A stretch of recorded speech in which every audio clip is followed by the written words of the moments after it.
Yo, YouTube. This is my first video. And what am I going to talk about today? Right? What I want to talk about today is the question, is tribalism ruining Toronto? Okay, so let's talk about it, right? I've grown up in Toronto I've been born here, I've lived here for multiple decades. And the thing that's changed the most, well, many things have changed, but one of the things that I've noticed that's changed drastically in the GTA relative to when I was growing up is that the old Toronto, the general vibe was people wanted to assimilate.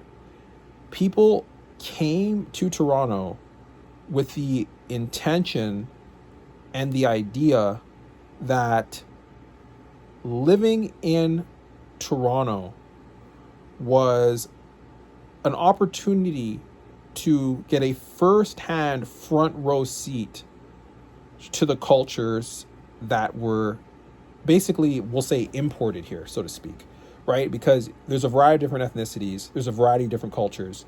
And if you came here, instead of sheltering yourself away from different groups, you had the opportunity to experience life with all of these different groups.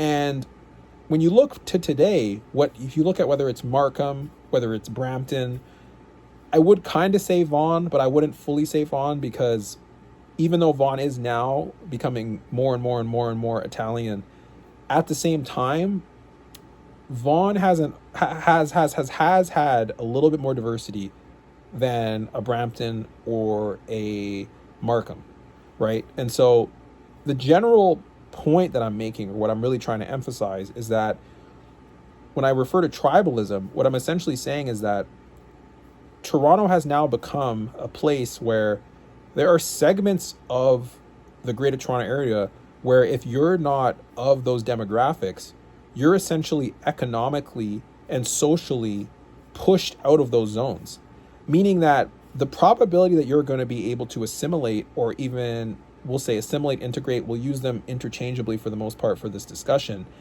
the probability you're going to be able to do that is drastically lower than in the past, because in the past, everyone essentially had an innate desire to kind of buy into the Canadian dream, which in other words was the idea that you could come somewhere where there was a variety of different cultures and people, and regardless of their ethnic background or regardless of where they came from, everyone would come together under this idea of Canada.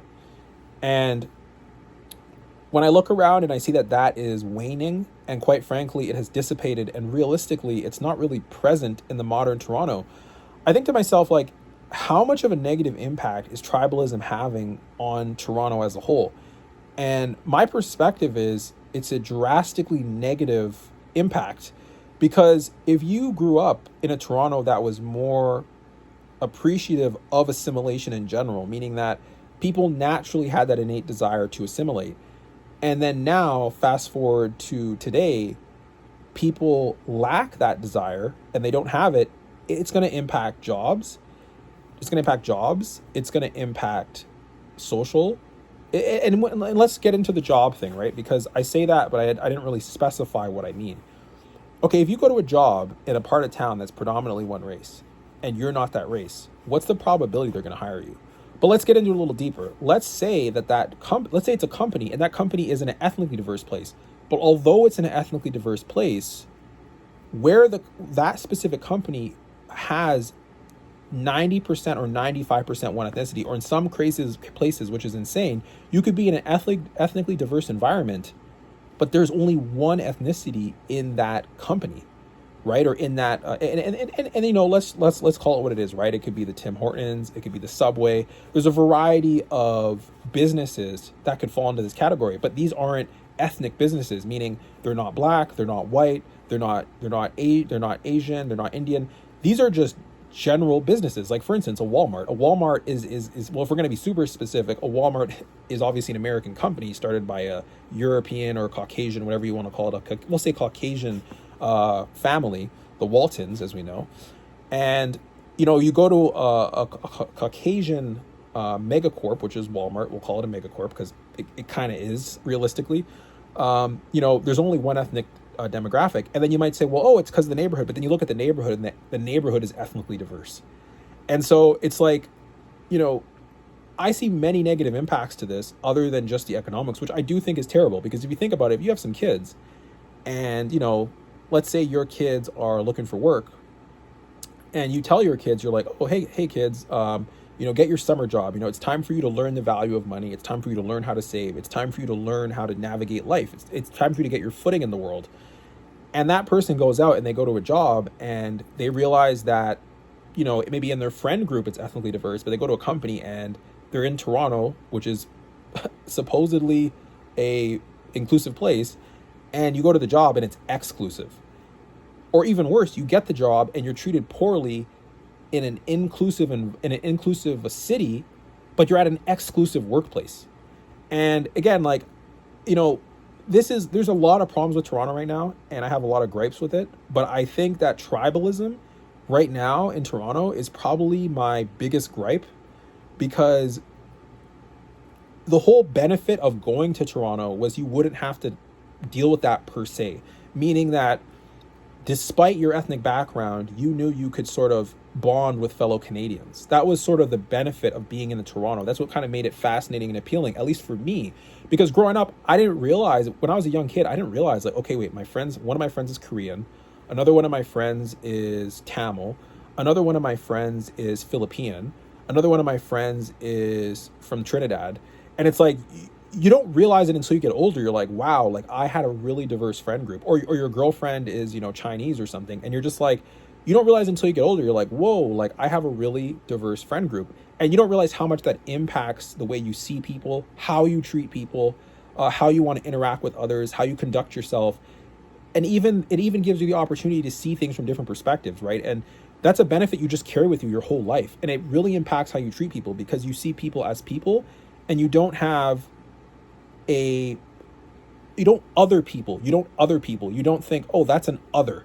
You think that's a human, right? You view them through a different lens, and you see them having intrinsic value, God-given value. You're not determining value to them on some sort of tribal lesser than mindset. You're not like, oh, they're from a different tribe or a different group, oh, screw them. Like, you're not thinking like that, right? But when you create a tribal environment where everyone sort of thinks that it's an ethnic competition, you see extreme division. And I see a lot of fighting and protests and chaos in the streets these days for a variety of different causes. And if we're going to be honest, many of them, unfortunately, are rooted in ethnic issues, right? You can have the Palestine versus Israel issue. That is an ethnic problem. That people will say, oh, it's religious. And look, it's both, right? If you understand, I'm not going to say certain things on YouTube, but if you understand Israel versus Palestine and you've looked into it on both sides, there's definitely an ethnic component. It's not just 100% religious.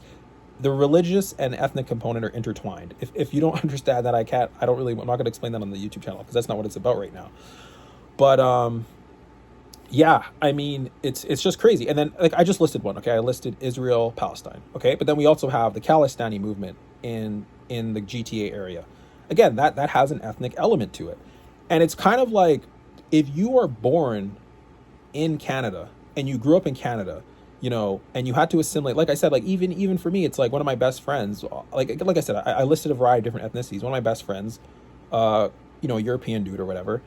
And one thing that kind of comes into my mind that I think a lot about is, like, not only was he one of my best friends, but I remember just people I grew up with on the street. I was just playing ball hockey with them. And again, like, it's like 1 minute I'm playing ball hockey with some European dudes, or we could say Canadians. We'll just say Canadians. I was playing ball hockey with some Canadians. You're Caucasian-born Canadians or whatever. And then 1 minute I'm spending some other time with a Filipino dude. Another minute I'm spending some time with a dude from Trinidad, like, Caribbean or whatever. And it's like I'm spending time with all these people. And then, not to mention, I come from a ethnically diverse background. I'm predominantly from the Caribbean. My predominant ethnicity is Caribbean, but I also have a bit of European in me, because my mom, she's mixed. And so the point I'm trying to make about this, and what I'm really, and I know I'm ranting, but that's the point of this video anyways. But the point I'm trying to make about all these ethnic divisions that are going on in the city, they're not just manifesting in the workplace, they're manifesting on the streets, in protests. Some of them are becoming violent. And again, this is where I'm being a little bit, we'll refer to it as emotional. I think it kind of sucks to have to be around this when you went out of, when you grew up and you embraced being inclusive, not not in a sense of moral superiority, but rather because that was a part of your ethos. That was your innate desire to treat people the way you want to be treated, to love your neighbor as thyself, right? So it's crazy to me that all this chaos and pandemonium that's going on now, there's a piece of it I have to endure, but everything about my being stands against that. It's just mind-boggling to think that I'm going to suffer to some extent as a result of divisive behavior, which every element of my life has opposed, you know? And again, at the end of the day, this YouTube channel is also, I really just made this because I figured, why not get on here, rant a bit, have some fun. I've always wanted to kind of make a YouTube channel, so I'm doing it. But yeah, anyways, guys, if you found this rant interesting, subscribe. I have a lot more rants to talk about Canada, GTA, a little bit of geopolitics. I'm not an expert, but I kind of have my own opinions that I'd like to share. And yeah, if you guys think this is cool, make sure to hit the subscribe, make sure to like, and peace.